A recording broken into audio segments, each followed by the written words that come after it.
Good morning friends, आप सभी का स्वागत है हमारे रॉयल इंस्टीट्यूट में।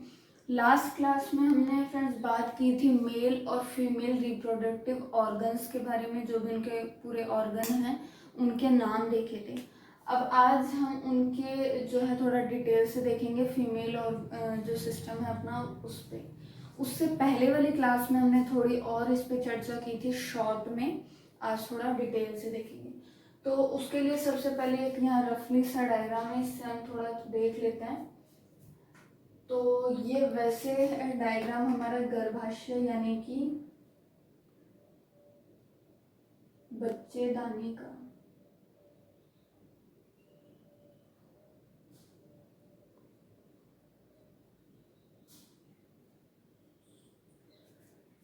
ये हो गया, इसमें ये लेयर है, इसको बोलते हैं एंडोमेट्रियम।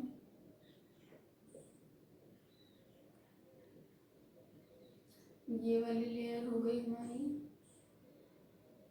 मायोमेट्रियम।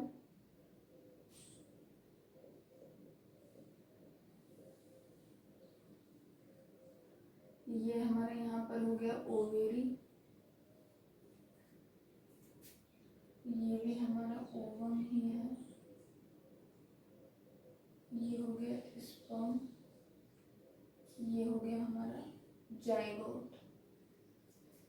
ये हो गया हमारा वेजाइना, जिसे हिंदी में बोलते हैं योनि।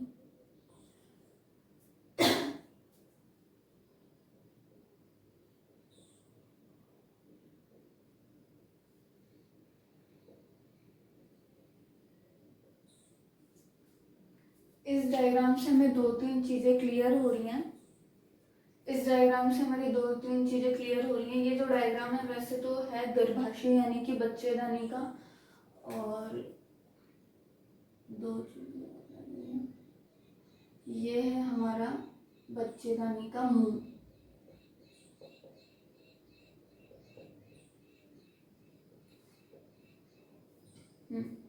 डायग्राम है हमारा गर्भाशय बच्चेदानी का। इससे ये यहाँ पर हमारा पाया जाता है वेजाइना, यानी इसको हिंदी में बोलते हैं योनि। ये हमारी बीच वाली लेयर है, इसको बोलते हैं मायोमेट्रियम। अंदर वाली को बोलते हैं एंडोमेट्रियम। ये हमारा हो गया ओवेरी, अंडाशय। यहाँ पर ये हो गया ओवम, ये हो गया स्पर्म। दोनों का जब फर्टिलाइजेशन होगा तो बन जाएगा जाइगोट। और एक चीज यहाँ पर आती है अंडोत्सर्ग, जो कि 14वें दिन होता है। इसके बारे में अभी हम आगे डिटेल्स देखेंगे। तो ये रफली डायग्राम था, जिससे हमें थोड़े थोड़े बॉडी पार्ट पता लग चुके हैं। ये हमारी ओविडक्ट है, अंडवाहिनी। तो एक जनरल आइडिया हो गया कि कौन सा बॉडी पार्ट कहाँ पाया जाता है। अब हम इसके बारे में आगे देखेंगे।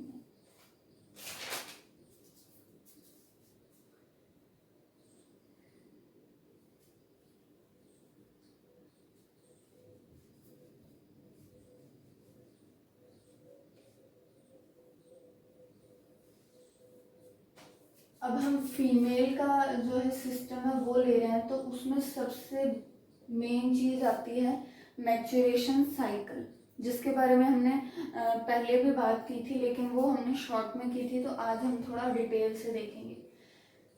मैच्योरेशन जो साइकिल है, हमने उस दिन बात की थी, स्टार्ट होता है लगभग 12 से 13 साल की उम्र में, और कब तक चलता है? 40 से 45 की उम्र तक। अब इसमें भी एक चीज होता है, स्टार्ट कब होता है? 12 से 13 की एज में, और फिनिश कब होता है? 40 से 45 यानी कि 40 से 45 की उम्र में। तो जब स्टार्ट होता है उसको बोलते हैं मेनार्क या फिर मोनार्क, और हिंदी में उसको बोलते हैं रजोदर्शन।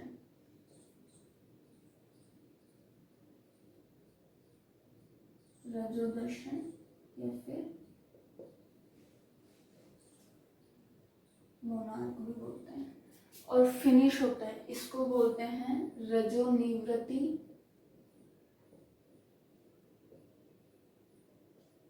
या फिर मोनोपोज।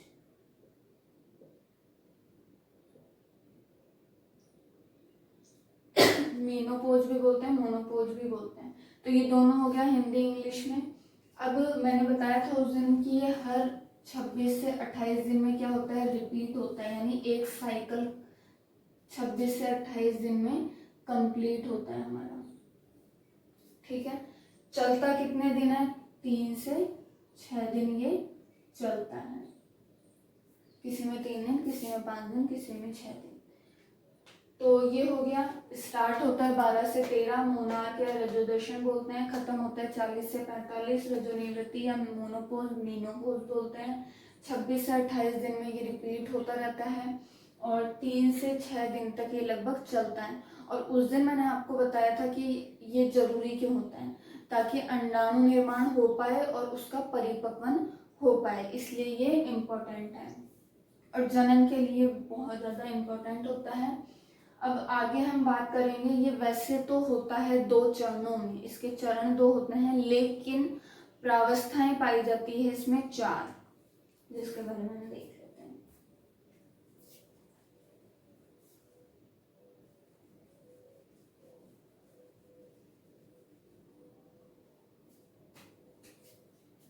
चरण कितने होते हैं, 2।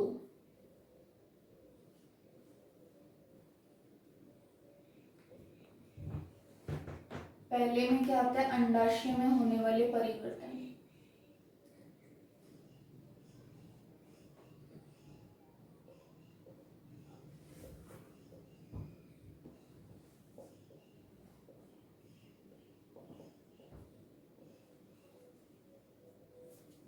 और दूसरे में आता है हमारे गर्भाशय में होने वाले परिवर्तन।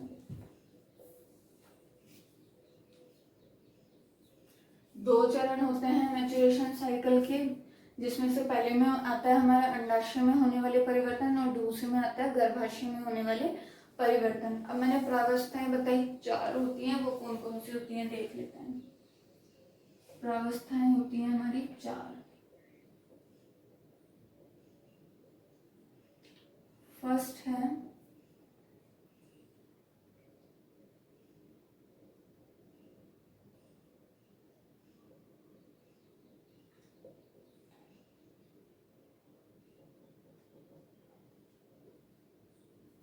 पहली होती है रजोस्राव, सेकंड होती है पूर्ण अंडोत्सर्ग, थर्ड होती है अंडोत्सर्ग,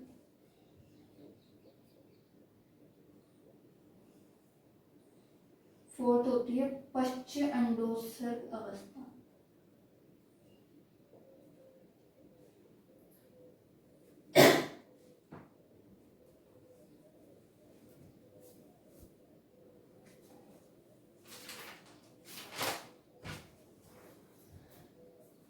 दो चरण हो गए, अंडाशय में होने वाला परिवर्तन, गर्भाशय में होने वाला। अब इन्हीं के अंदर प्रावस्थाएं चलती हैं जो है 4 तरह की, रजोस्राव, पूर्व अंडोत्सर्ग, अंडोत्सर्ग और पश्च अंडोत्सर्ग अवस्था। अब इनमें क्या होता है, पहली जो है वो हमारी चलती है लगभग 1 से 5 दिन तक, दूसरी हमारी चलती है 5 से 13 दिन तक, यानी कि 6 से 13 दिन तक। ये हो गया हमारा 14 दिन और ये हो गई 15 से 28 दिन। पहली हमारी अवस्था रजोस्राव वो होती है 1 से 5 दिन तक, दूसरी है पूर्व अंडोत्सर्ग अवस्था, ये होती है हमारी 6 से 13 दिन, तीसरी है अंडोत्सर्ग, ये होती है 14वें दिन, और पश्च अंडोत्सर्ग अवस्था होती है 15 से 28 दिन। हो गए 28 दिन क्लियर, जिसमें एक मैच्योरेशन साइकिल कंप्लीट होता है। अब देखना यह है कि इनके अंदर भी क्या क्या होता है। तो पहली जो हमारी अवस्था है उसके अंदर क्या होता है, एक बार मैं रफ कर देती हूँ इजीली समझ में आ जाए।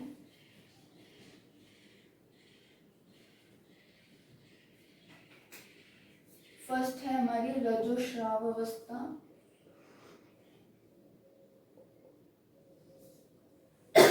जो कि चलती है 1 से 5 दिन तक। अब इसमें क्या होता है, जो स्टार्टिंग होती है मैच्योरेशन साइकिल की, जो स्टार्टिंग होती है उसमें अंडाणु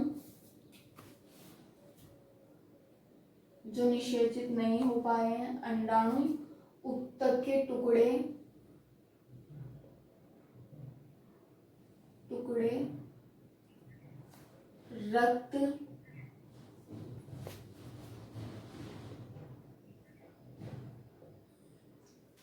अंडाणु के टुकड़े, उत्तक के टुकड़े और जो ब्लड होता है हमारा वो, और जो श्लेष्मा है उसके साथ योनि के द्वारा बाहर निकलते हैं, यानी कि इन चीजों का श्लेष्मा के साथ मिलकर स्राव होता है योनि से। और उसी के साथ यहाँ पर जो मैचुरेशन साइकिल चलता है उसमें दो हार्मोन जो है काफी ज्यादा काम करते हैं। एक तो होता है FSH फोलिकल स्टिमुलेटिंग हार्मोन, और एक होता है हमारा LH। ठीक है, ये दोनों बहुत ज्यादा काम करते हैं। इन दोनों का नियंत्रण अपने आप मैचुरेशन साइकिल में बना रहता है। अब दूसरी हमने देखी थी हमारी होती है पूर्व अंडोत्सर्ग अवस्था।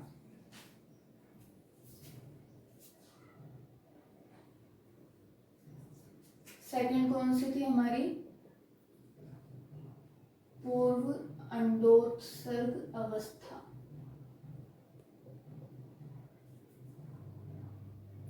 ये होती है हमारी 6 से 13 दिन।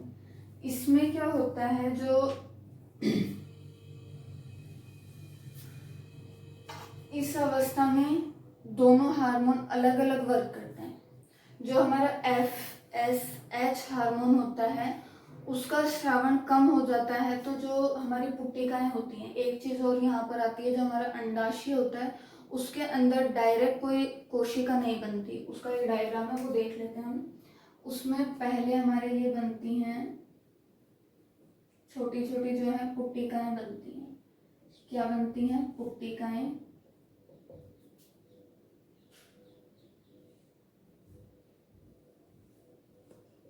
फिर ये बन जाते हैं पुट्टक,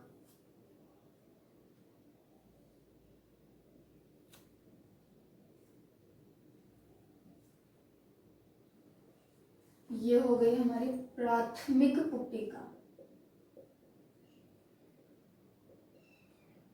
प्राथमिक पुट्टिका।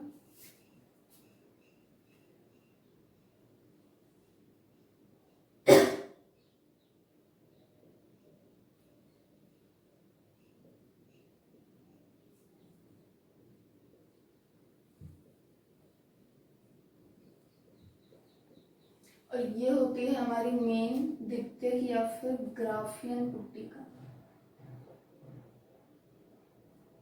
ठीक है, या फिर अपन इसको अलग भी ले सकते हैं एक बार द्वितीयक वाली को। ये द्वितीयक मान लीजिए, यानी कि डायरेक्ट ग्राफियन पुट्टिका नहीं बनती है कभी भी।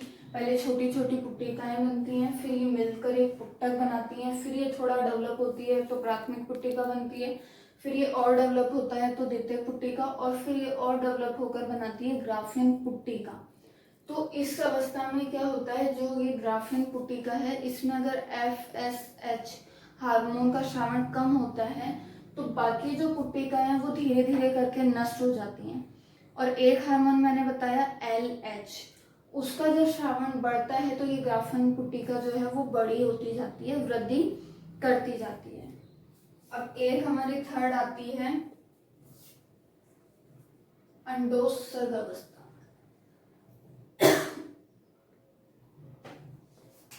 थर्ड कौन सी थी हमारी? अंडोत्सर्ग अवस्था। ये 14वें दिन होती है। इसमें क्या होता है, जो अंडा होता है, ठीक है, धीरे धीरे मैच्योरेशन साइकिल स्टार्ट हुआ तो जो है ओवम यानी अंडाणु बनना स्टार्ट हो जाते हैं अंडाशय में। अब क्या होता है, उनमें से जो परिपक्व अंडाणु होता है वो बाहर आ जाता है अंडाशय से फैलोपियन ट्यूब में फर्टिलाइजेशन के लिए।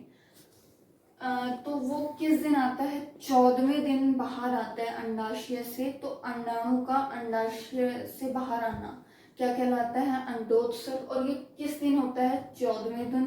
तो इसलिए ये क्वेश्चन भी पूछा जा सकता है सिंगल कि अंडोत्सर्ग किस दिन होता है, या फिर 14वें दिन कौन सी अवस्था होती है, तो हो जाएगा अंडोत्सर्ग अवस्था। अब नेक्स्ट थी हमारी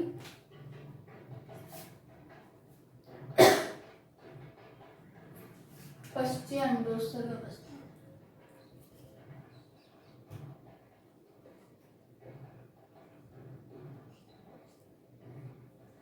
ये होती है हमारी 15 से 28 दिन। इस अवस्था में क्या होता है,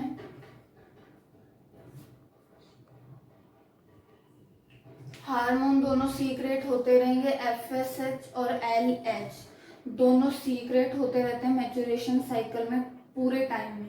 अब इस अवस्था में क्या होता है, जो एक तो ओवम निकल गया जो परिपक्व था, उसके अलावा जो पुट्टिकाएं वगैरह जो भी कोशिकाएं बच जाती हैं वो आधी तो नष्ट हो जाती हैं FSH के कारण, और एक वृद्धि करती जाती है जिसे बोलते हैं कार्पस ल्यूटियम, यानी जो बढ़ती रहती है या जिससे हार्मोन सीक्रेट होते हैं वो कोशिका कहलाती है हमारी कार्पस ल्यूटियम।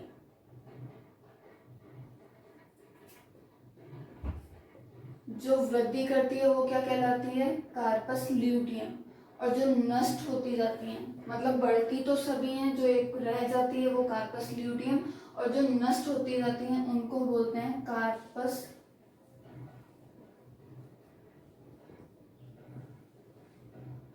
एब्लिगेंस। एक होती है कार्पस ल्यूटियम और एक होती है कार्पस,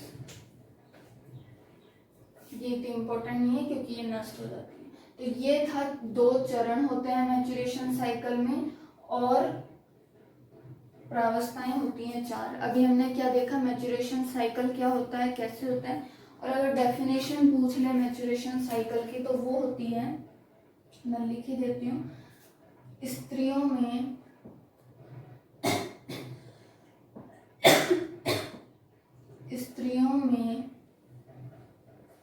अंड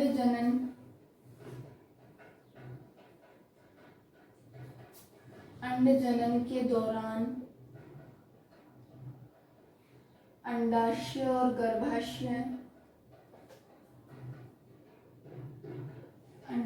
गर्भाशय में या फिर की भित्तियों में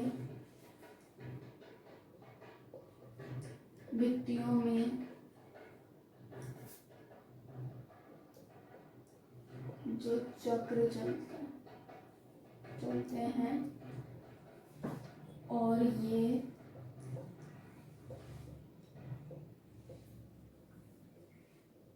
नियमित समय बाद या फिर नियंत्रित समय के बाद दोहराए जाते हैं,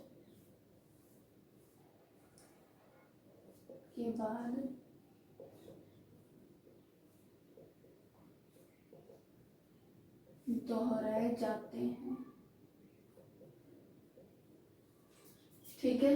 स्त्रियों में अंडजनन के दौरान अंडाशय व गर्भाशय की भित्तियों में जो चक्र चलते रहते हैं, और ये नियंत्रित समय बाद जो है, नियमित समय बाद रिपीट होते हैं, यानी दोहराए जाते हैं। अभी मैंने बताया 1 से लेकर 28 दिन के बीच में एक साइकिल कंप्लीट होता है जो हर 28वें दिन रिपीट होता है।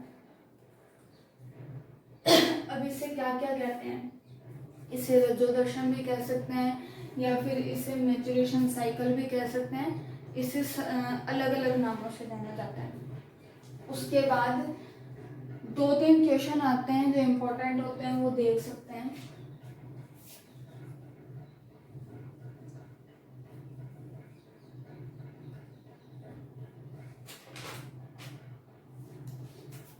एक क्वेश्चन तो अभी हमने देख लिया था, ओवुलेशन यानी अंडोत्सर्ग। अंडोत्सर्ग कौन से दिन होता है, 14वें दिन।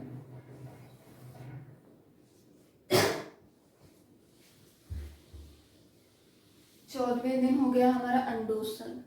अब एक चीज यहाँ पर ये आती है कि अंडोत्सर्ग के या तो 2 दिन पहले या फिर 2 दिन बाद, अगर यानी कि हम देख लेते हैं 2 दिन पहले, इससे या तो 2 दिन पहले या 2 दिन बाद, तो हम यहाँ लिख लेते हैं 2 दिन पहले या फिर 2 दिन बाद।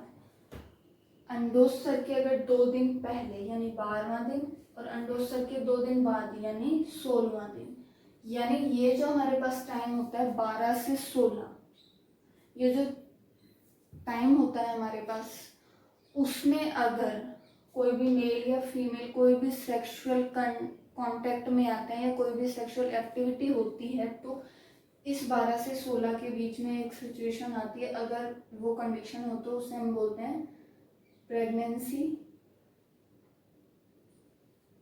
ठीक है, अगर ये क्वेश्चन पूछ ले तो वो केवल इन ही दिनों में पॉसिबल है, 12 से 16 के बीच में। और ये किस पे डिपेंड है, किसके अकॉर्डिंग है, अंडोत्सव 14वें दिन हो रहा है या तो उससे 2 दिन पहले या उससे 2 दिन बाद।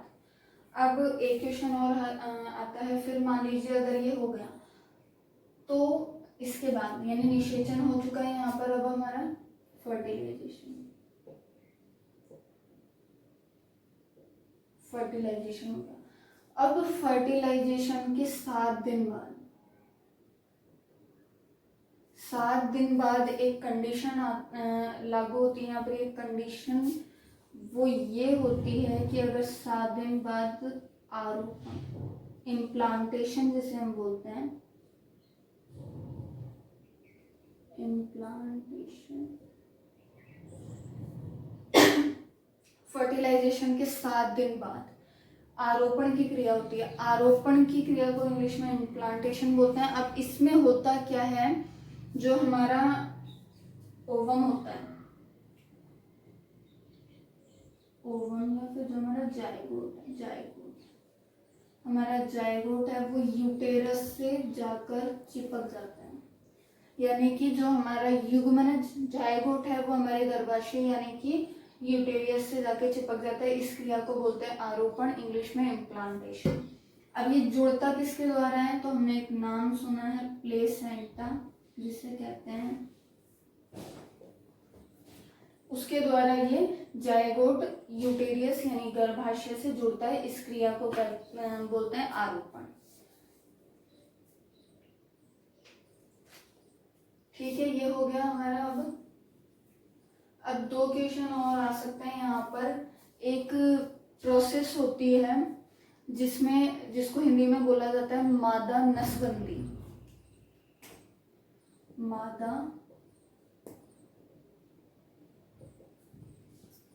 नसबंदी, इसमें क्या किया जाता है, जो हमारी फैलोपियन ट्यूब है उसको कट कर दिया जाता है। फैलोपियन ट्यूब को कट, एक प्रोसेस होती है मादा नसबंदी। इसमें क्या किया जाता है, फैलोपियन ट्यूब को कट कर दिया जाता है। इसको इंग्लिश में बोलते हैं ट्यूबेक्टोमी।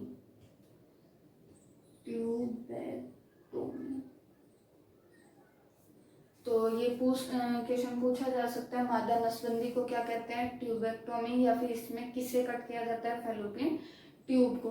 उसी के साथ एक फीमेल में काफी इंपॉर्टेंट जो होता है वो होता है गर्भाशय, जिसे हमने अभी स्टार्टिंग में देखा था, बच्चेदानी भी बोलते हैं।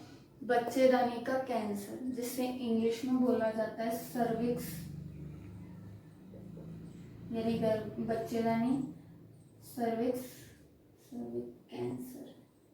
ये फीमेल्स में पाया जाने वाला सबसे ज्यादा फीमेल्स में कौन सा कैंसर पाया जाता है, सर्विक्स कैंसर, यानी कि बच्चेदानी का कैंसर। तो ये था हमारा फीमेल जो भी है रिप्रोडक्टिव सिस्टम, जिसके बारे में हमने आज देखा। फीमेल में यही इंपॉर्टेंट होता है, मैच्योरेशन साइकिल, उसकी स्टेजेस देख ली हमने, अंडोत्सव कब होता है, प्रेगनेंसी कब होती है, फर्टिलाइजेशन कब होता है, ट्यूबेक्टोमी क्या होती है, सब चीजें आज क्लियर कर ली है। अब हम अपने नेक्स्ट क्लास में देखेंगे मेल रिप्रोडक्टिव सिस्टम के बारे में। तो मैं आशा करती हूँ आप सभी को समझ में आया होगा। उसी के साथ आप सभी से एक रिक्वेस्ट है, आप हमारे वीडियोस को लाइक कीजिए और जितना ज़्यादा हो सके उसे शेयर कीजिए। और साथ ही हमारा जो ये यूट्यूब चैनल है the royal group of education, उसको आप सब्सक्राइब करना मत भूलिए, जिससे हमारे किसी भी लेटेस्ट वीडियो का जो है नोटिफिकेशन आपके पास आ सके और आप उसका लाभ उठा सकें। Thank you.